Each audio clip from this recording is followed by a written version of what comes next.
We've known how to cure malaria since the 1600s. That's when Jesuit missionaries in Peru discovered the bark of the cinchona tree, and inside that bark was quinine, still an effective cure for malaria to this day. So we've known how to cure malaria for centuries. We've known how to prevent malaria since 1897. That's when the British Army surgeon Ronald Ross discovered that it was mosquitoes that carried malaria, not bad air or miasmas, as was previously thought. So malaria should be a relatively simple disease to solve. And yet, to this day, hundreds of thousands of people are going to die from the bite of a mosquito. Why is that? I'm Carmen Twillie Ambar, president of Oberlin College and Conservatory. Welcome to Running to the Noise, where I speak with all sorts of folks who are tackling our toughest problems and working to spark positive change around the world. Because here at Oberlin, we don't shy away from the challenging situations that threaten to divide us. We run towards them.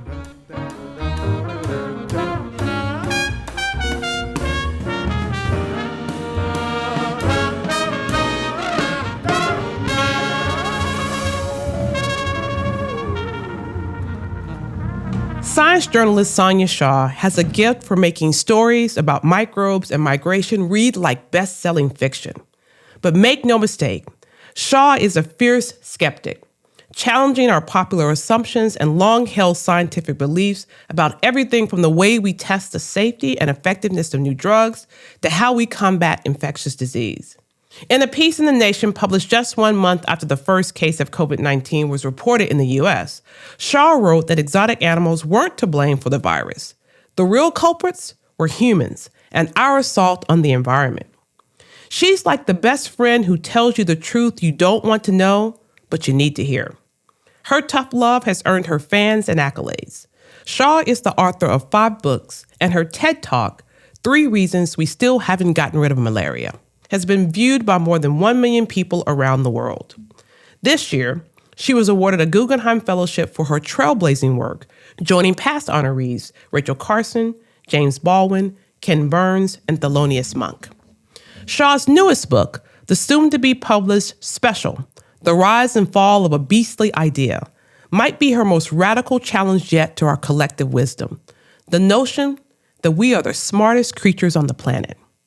In Special, she writes that scientists have discovered the self-awareness of fish and the elaborate underground communication network of trees.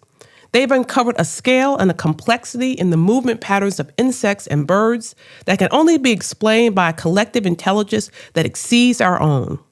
So, what's the harm in thinking we're the kings and queens of the jungle? I'm so excited to talk to Sonia Shah so she can tell us all about it. Welcome, Sonia Shah. It's so great to have you on Running to the Noise. Thanks for having me. We are excited to have this conversation today. I'm really interested in your new book, Special, The Rise and Fall of a Beastly Idea. You challenge us to think about this notion that we've all come to accept, that humans are exceptional. Why is that a wrong-headed view of the world? That we're the kings and queens of the jungle has felt right for so long. So tell us why we're wrong. I wouldn't say we're wrong in the sense that we're not special at all. What I am trying to argue is that we're not special in any special way. Okay. But what I'm trying to problematize in this book is the idea that humans are a special category in nature. We're not like other animals. We're not continuous with other animals. They are kind of a homogeneous mass, and we're outside of that. We don't really have a place in nature. In a sense, we are kind of above it and separated from it because we're so special. So that's the idea that I think is very foundational in Western society, right. And that's kind of problematized in this new book. So it's fascinating. I guess, one of the things that you talk about and that maybe has been one of the reasons why we've stood apart or saw ourselves apart as so special is our use of language as maybe a superpower, so to speak. And I know you spoke to a lot of researchers when you were thinking about this work and found all these ways that other species communicate. What did you discover about the communication of other species that made you feel like, hey, humans, you're good, but there are a lot of good species out there communicating really effectively? I mean, I think we just don't know enough about how other species communicate. That was the thing that actually probably struck me the most is how do we even start to understand how animals that live underwater and communicate through three-dimensional acoustic signatures, how might they be combining those things? And what would they even be communicating about? What is on their minds? These are just things that we can't really fathom, right? So what we do instead is we test other species based on, do they talk like us?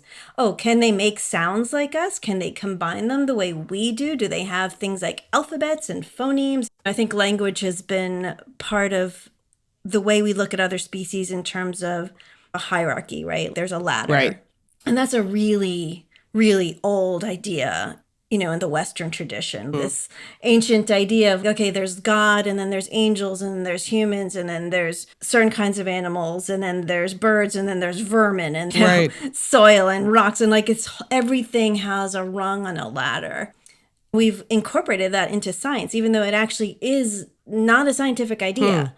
Evolution doesn't render a ladder. It doesn't render verticality. Right. So if we think of other species as equally evolved as we are, and I think that is also, it's what science tells us, is what basic sort of, Darwinian biology tells us, but it's not really something that we have truly absorbed, Right. right? That other species they are the survivors of billions of years of evolution, as we all Right. are, right? Like we're kin. Conceptually, when you think of things hierarchically, you think that because you are higher up the rung, you get a chance to do what you will, so to speak.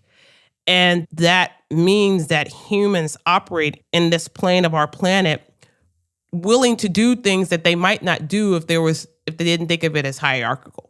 Yeah, that's exactly it. That is why we need to think about this idea more closely, in my opinion, right? Because we think of the other species as not having kind of moral agency or moral value because they are to us almost inanimate on some Right. level. Even in our language, like other animals are called it. Yeah. Oh, I saw that cat. It was scratching its paw, And that's even journalistically, that is the style. That's how we're supposed to talk about them, as if they are it. And in the law, of course, they are property. They're objects. Right. We don't consider them legal persons, even though we will consider a ship a legal person or a corporation a legal person. Like, Wow. right, like human entities Yes. can be legal persons, but a non-human species just cannot be a legal person. Quote unquote natural resources that we can then Use up. use or exploit. Yep. Yeah, we can do whatever we want with it, right? Use however we choose. Sonia, so we're talking about humankind and kind of the use of language, but language in other species. Maybe you could give us some examples of the kind of unorthodox ways that animals communicate that we might not recognize as humans. Yeah, there's been some really interesting studies showing that animals can have intentionality, that they can understand symbols, like that are arbitrary symbols for things. The methods by which scientists do this is sometimes really clever. Okay. There's a great study by a cognitive scientist, Diana Reese. She's been working with bottlenose dolphins for a long time. And she knew that they do these complex whistles to each other. She had this great story where she was watching the dolphins in the tank. One of them was pregnant. And dolphins, when they're born, they actually don't know to come up to the surface for air. They need to be taught that. Their mothers need to push them up to the surface. So this dolphin mother had given birth, and the dolphin baby was kind of flailing around. And the dolphin mother, instead of helping her baby get up to the surface, she just started circling around the tank aimlessly. And then they hear on their headphones, because they have hydrophones on, so they're listening to the dolphins all the time. They hear the other dolphin in the tank, who's this older female dolphin who'd already had babies. She lets out this long, complex whistle. And immediately, the other dolphin mother, who had been circling aimlessly, rushes over to the baby and starts pushing it up to the surface.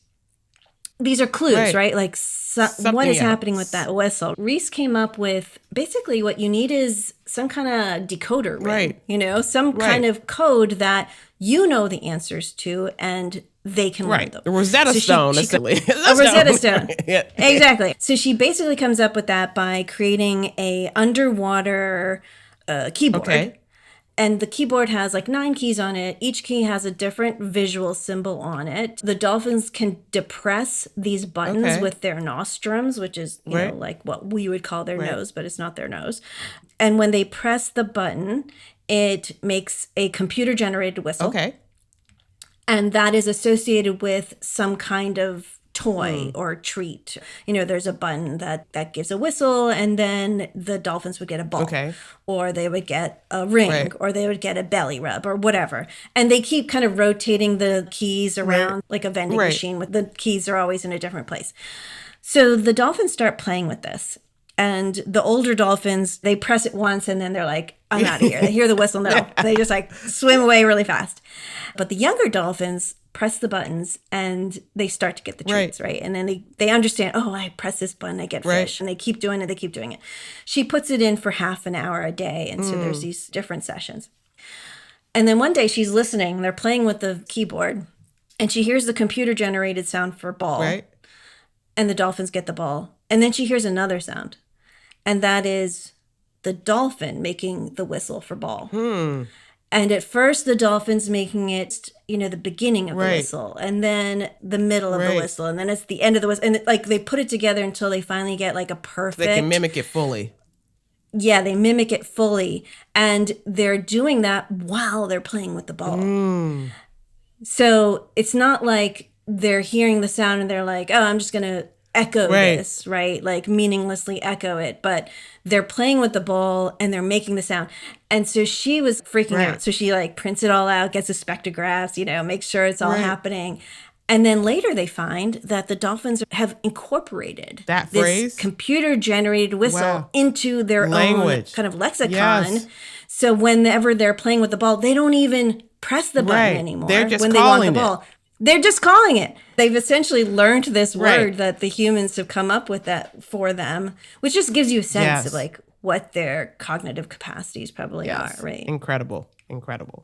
And full disclosure to the audience, some of you all know that I'm a vegetarian. It has not necessarily been a political thing for me, but it certainly is on this notion of thinking about animals and other species as something with souls. I wanted to talk a little bit about the testing of animals, our ability to understand the efficacy of drug usage. But I know you've written a bit about the case for free-range lab mice. Tell us a little bit about your views on the reliance of animals for experiments for testing the safety and effectiveness of drugs. This goes back to the 17th century, you know, with René Descartes saying animals are machines and humans are the only ones with minds, and they are essentially automatons. And so this idea became really kind of central, and I think that's how Darwinian evolution was also interpreted. Our bodies might be similar to animals, but our minds are not. We're the only ones with minds. So this idea then becomes really central to biomedical experimentation, where we can use animals because they are all body and their bodies are similar to ours. So therefore we can use them as models. They have no mind. And so we don't have to ask for their permission. Right. We can just use them without the voluntary informed consent that we would require to experiment on other humans. So this sort of contradictory relationship to animals is the underlying logic of experimenting on them. But because scientists characterize lab animals as pure biological matter, we have this whole infrastructure of experimenting on animals and breeding them as if they are widgets, like they're bred brother to sister over 10 or more generations, kept in sterile environments, or fed sterile foods, kept in identical shoebox-sized cages, never seen the sun or felt the wind or the rain, you know. And yet we expect that whatever happens in their bodies is somehow physiologically the same as what would happen in our bodies. Just the way they are being kept is going to impact the way they respond to this drug treatment. We just don't take that into consideration at all. And if I remember correctly, some of the things you wrote about suggest that may be why when you get to their use in humans, they don't bear any resemblance to what happened in the phases with animals. And it's also that even though they've been standardized genetically and and pathogenically, that these are living creatures who still have individuality and awareness of things that we fundamentally just don't know about. They can sense magnetism, they can sense ultraviolet light, sex of a human who enters the room and it changes their physiology. And yet none of that is taken into account. When something doesn't work in lab animals, that stops drug development, right? Well, that's not going to work. Like, throw that out. Right. But if it does work, then eventually you test it in humans. And sometimes it works and we get new drugs. Every drug that we get has been tested on animals first by law. But what about all the things that work in animals and that don't work in humans? That's actually a huge number. In fact, most of them. Well, I thought it was fascinating. You talked a little bit about it, just the way that lab rats responded differently to the male person who came in the room and was handling the rat versus the female, showing different levels of sense of pain depending on who the handler was. That's right. And it's something that no one has been recording at all. That has never really been tracked systematically. And it is the data that is based on these sort of uncontrolled variables is all across the biomedical literature, right? Like this entire edifice of knowledge that we have built. It's like a house of cards in a way of like, right. Where do you find those studies that were actually not because of the drug, but because there was a dude in the room instead of a woman. You know? And all of these biases built on each other, providing results that are unclear because we don't know all the ways we've built this infrastructure to include these biases and ways that we are treating animals, who's handling them, all of those different pieces coming together to make it really unclear. Yeah. I mean, it's noise, right? Like, and there's always noise in this kind of data, and scientists are trained to ferret out the signal in the noise. So I'm not saying it's not possible to do that, but if we want what happens to them to be a mirror to what happens to us, we need to think more seriously about what their worldview is and what their whole subjective lives are like and how that matters. Right. So that was kind of where I landed in an article in the New Yorker that I wrote about on this topic. Ultimately, scientists who are saying, look, let's just like unlatch the cage, like let them out and then see how do these interventions work on them, because then they're more like us in that way. So help the audience understand what that would mean. We're going to have free range mice out in some kind of contained environment, but free flowing? There's different models. It's like a mini movement within certain circles in biomedical lab animal science, immunologists in particular, because the immune systems of mice who live in these kind of socially deprived conditions can be disordered. So, for example, what this one scientist I reported on was doing is taking mice and instead of keeping them in cages, let them loose in a large enclosure that's naturalistic, so sort of semi-natural, right? So they're not free to go wherever they want, but they have like a barn basically to live in, and they can socialize with each other. They can mate with whoever they want. They have nesting materials, so they can nest wherever they want. And he gives half of them just regular food and half of them regular food plus whatever the drug or intervention is. And then you wait a while and you see, well, who does better? Do the mice who got the drug have more offspring who are stronger and more resilient, or fewer? That would be a way to see, does this drug sort of have some kind of subtle effect on immunity? There's lots of like imaginative new ways to rethink it, but I think the underlying idea is, why did we even get to this place where we're thinking about animals this way? Right. One of the reasons why this topic interests me so much, when I was just finishing up college, I read this book about the kind of industrial complex of how we treat animals for food consumption and for experimental testing. And it's one of the things that drove me to be a vegetarian, just the way we treat animals. And I think we could also, I mean, there's new technologies so that you could experiment on human cells or human tissues or these little organoids that you can grow, in a dish, essentially. There's just different models that you could think about if you did get to a place where, as a society, we decided, look, this is not morally justified to treat these creatures this way. And also it's not really working. It's very expensive. And we're getting all these false positives, spending hundreds of millions of dollars developing drugs that work in lab animals that end up failing in humans.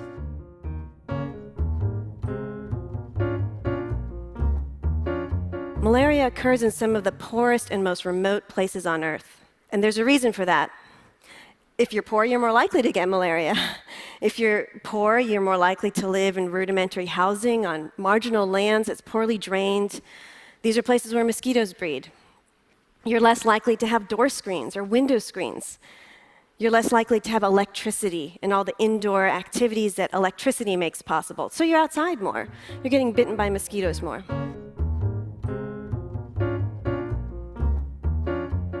So let's talk a little bit about the sort of perils of human exceptionalism in terms of the spread of COVID-19. You argue that the coronavirus was, as you describe it, Frankenstein's monster, a creature of our own making. And I was hoping you could give us a better sense of why you felt that was so and why this sort of sense of human exceptionalism may have us thinking in ways that are not helpful when we think about the spread of infectious diseases like COVID-19. Yeah, I mean, there's a lot to unpack there, but yeah, give me some softballs. Yeah, well, it's Oberlin. you know better. I mean, one of the reasons I got onto this topic of human exceptionalism was my experience in writing about pandemics, and not just the book Pandemic, which came out in 2016, but also in my book about malaria, which I'd written previous to that.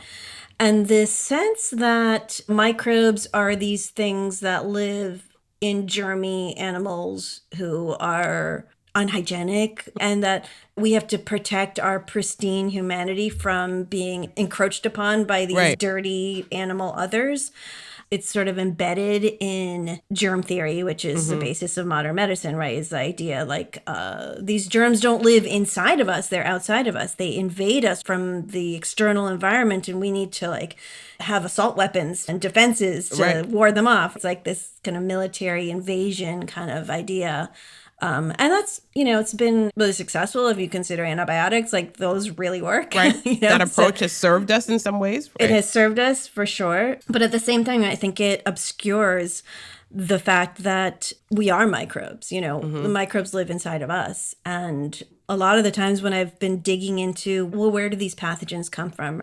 In Pandemic, I was looking at cholera in particular, and I was trying to figure out, well, where does cholera vibrio come from, right? Like it causes this terrible disease in humans. Turns out that cholera vibrio usually live very peacefully in marine environments. It's a normal inhabitant of sort of salty tropical waters. It lives in conjunction with plankton and actually helps to recycle nutrients in that environment. And if humans hadn't started intensively developing wetlands, especially in places like the Bay of Bengal during the British Raj, sort of cutting down all of those mangrove swamps, and suddenly humans become very intimately exposed to this salty water that has this bacteria in it. That wouldn't have happened if we hadn't decided to cut down those mangroves and turn them into rice paddies, because these are generally places where humans didn't really want to live. I mean, these are covered in swamps, there's tigers or cyclones. I mean, these are kind of marginal areas for human habitation. But because of our kind of extractive, let's get more. Yeah, let's kind of take over the planet, so to speak. Yes, exactly. Like just spreads us to every little corner. And then this bacteria that is normally this placid bacteria, not causing disease in anyone, jumps into the human body, finds a new niche inside the human gut where it performs a totally different kind of function, right? Reversing the normal functioning of our gut, so that instead of kind of replenishing the body with fluids, the cholera-infected gut actually extracts fluids from the body and expels them. And then this becomes a huge problem, right? Yeah, and we carry it everywhere because of early industrial development, followed traders and soldiers out of the Bay of Bengal into Russia, into Paris and London and Hamburg, and then traveled across the ocean on our super new ships that we were putting into place in the 19th century. If it had been a slower process, cholera would have died out before it could get to Canada and North America. But we were doing it faster. Right. So it can get there, and then it gets there. And it's like if it had gotten there maybe, 100 or 50 years earlier, it would have stopped right at the coast because the most of North America is kind of impenetrable by water. But of course, we had developed coal and we had started steam engines and we had started building canals. And so we suddenly had this like whole network of waterways that Right. perfect. Okay, yeah, cholera Right. can come right over and then spread all throughout the Mississippi into New York City, into all of our new cities on the eastern seaboard. And so is it cholera vibrio that caused the cholera epidemics of the 19th century and continuing on, or is it kind of us? You know, and that was kind of the It's a question. human behavior. You know, it's funny you mentioned that because I know you talk about this in the context of COVID-19 as well. Some of the parallels that I think you make are things like overcrowded nursing homes with lots of staff who are underpaid and have to work in multiple nursing homes. And so that's one place where there's all of this deep spread of COVID-19. Or you have a city like Detroit that has this terrible issue with its water and a lack of ability to have as much cleanliness and washing our hands, all of these things that are human behaviors that we don't necessarily tie to COVID-19 necessarily, but that's the Frankenstein monster that I think you're trying to describe. Yes, it is the spread of this disease, us maybe being closer to the disease than we might normally have been in our closeness to animals and other things, but it's also our behavior. And maybe it's our lack of recognizing that thinking of ourselves as exceptional has not helped us think about the ways that we contribute to the spread of these diseases. We obscure our own agency in a lot of ways by thinking of ourselves as kind of pure and pristine and that the germs are going to come and get us. I mean, if you think about microbial pathogens, they can't move on their own. They have no independent locomotion. Like, we have to carry them to each other. It's an alliance. Yeah. A disease comes out of a human and microbe interaction. And it's also not just in humans, right? Like, this is the other thing that was obscured, I think, during the COVID pandemic. Is it's a multi-species phenomenon. It's happening in all these other species also. Think about a deer getting COVID from eating grass that has been contaminated with dog poo from a dog that got it from his owner. Right. And then the deer salivating on the grass and then that spreading to a mouse. And, just like it goes on and on and on because we are all intimately mixed together. Now that you say that, I don't think we talked much about the other species. I mean, we talked about it from the species transmission to humans, what we believe may have happened, the sort of origin stories, but we never spent much time thinking about the impact of COVID-19 on other species besides our own. Yeah, and I think that's actually where a lot of the gaps occurred that made us more vulnerable, because one thing that was just so striking when I was reporting on COVID was I talked to this veterinary epidemiologist named Linda Safe, and she had been studying coronaviruses in animals for like decades. And the general history of coronaviruses that you saw often in the press was like, well, first there was, SARS-CoV-1, right? In 2001, 2002, and now we have this one. And there's this very kind of scarce, sparse, potted history that you would get. Right. She gives me this story of coronaviruses in animals that stretches back centuries and that is involving dozens of animals, cows, horses, dogs, pigs, all these different species that are getting coronaviruses, passing them on, and every now and then maybe a couple humans might get it. Right. We are part of this whole multi-species phenomenon that's been going on for all this time. And we saw it in just this tiny snapshot. Sometimes some sparks fly off and get into humans, and then we're like, okay, we're going to just focus on that. That's the whole history, So we're missing this bigger picture. And what that also means is that we're missing all the expertise of the people who've been studying it in animals. But no one even asked them to sit on the big councils and the committees of experts who got together to figure out what to do about coronavirus in humans. They were all medical experts, which, yeah, you need medical experts, but medical experts only look at the health of one species. We're missing all the other species. Right, and missing all that expertise. So this podcast is called Running to the Noise because when Michelle Obama came to Oberlin to be the graduation speaker, she described OBs as people who run to the noise, who run to the challenge, who run to the uncertainty. And so I'm wondering what in your own life or your own work is how you run to the noise. The first thing that comes to mind is this election that's coming up. I have been heavily involved in trying to make sure people come out and vote and make their voices heard. This was something I actually held myself apart from for a long time. You know, Politics specifically or political activism? What are you holding yourself apart from? It was organizing around electoral politics in particular. I was involved in activist journalism. I did a lot of that. I did a lot of left journalism for a long time.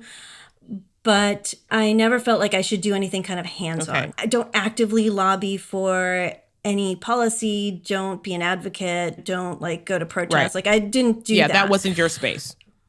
That wasn't my space. And I actually felt like as a journalist, I should, hold yourself out. Yeah, I've heard that. lots of journalists say that. But I do feel like we're in a different moment now.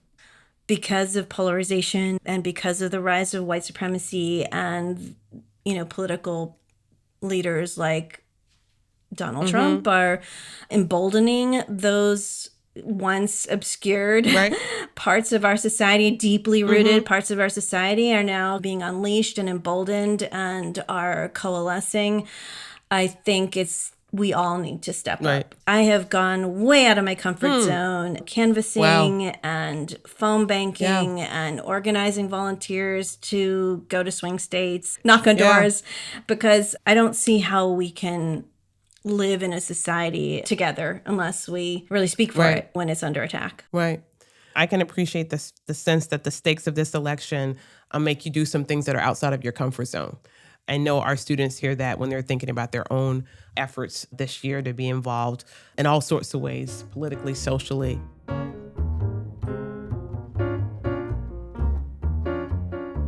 That's not to say that malaria is unconquerable, because I think it is. But what if we attack this disease according to the priorities of the people who lived with it? Take the example of England and the United States. We had malaria in those countries for hundreds of years, and we got rid of it completely. Not because we attacked malaria. We didn't. We attacked bad roads, and bad houses, and bad drainage, and lack of electricity, and rural poverty. We attacked the malarious way of life. And by doing that, we slowly built malaria out. Attacking the malarious way of life, it's not fast, it's not cheap, it's not easy, but I think it's the only lasting way forward. One of the things I think is so special about your writing, you have this way of, one, making it accessible to popular culture, and then taking what oftentimes feels really complex, but making it really accessible to the sort of average reader. And I guess I'm wondering where you think that skill set came from. Well, that's a great question, and thank you for the compliments embedded inside the question. I feel like part of my upbringing as a bicultural person has lent itself to a feeling of that I'm always being a translator, right? My parents who come from India and have a distinct worldview that is different than the worldview of the popular American culture that my sister and I became part of. And so there was always acts of translation going on growing up. Also, because I am a curious but shy person, I was attracted to learning new things about new topics all the time, not really drilling down into one thing. And so I'm always kind of an outsider. That's like my comfortable place, right? It's like I'm not inside of the group. I'm kind of adjacent to it. And I think that has also helped with, if you're too much of an expert in your area, it becomes very difficult to describe to people who are outside of it. What are the stakes? Why is this significant? Why am I doing this anymore? You kind of lose sight of that because you're so deep into your own area. I think why journalism always, appealed to me is that you get to just ask strangers questions and have them translate what they're doing for you into ways that you can understand as an outsider. That's part of psychologically why the translation that is necessary in science journalism feels comfortable to me. I've been calling that actually outsider's integrity in some writing that I've done around what makes people from non-traditional backgrounds pursue these careers where they're not traditionally represented, what makes them interesting in those spaces and places. And it can be this outsider's integrity that comes from being outside the system and therefore a willingness to question it and challenge it in ways that it hadn't been challenged before. It's funny because going to Oberlin, then of course everyone's like that, right? And yeah. It's a whole group of students and faculty and staff. One of the other talents that I think is so powerful in your writing and makes it really effective for the audience member is how you put yourself in lots of your stories. I remember this moment where you are with an ornithologist and you're holding a captive cuckoo in your hand for your story.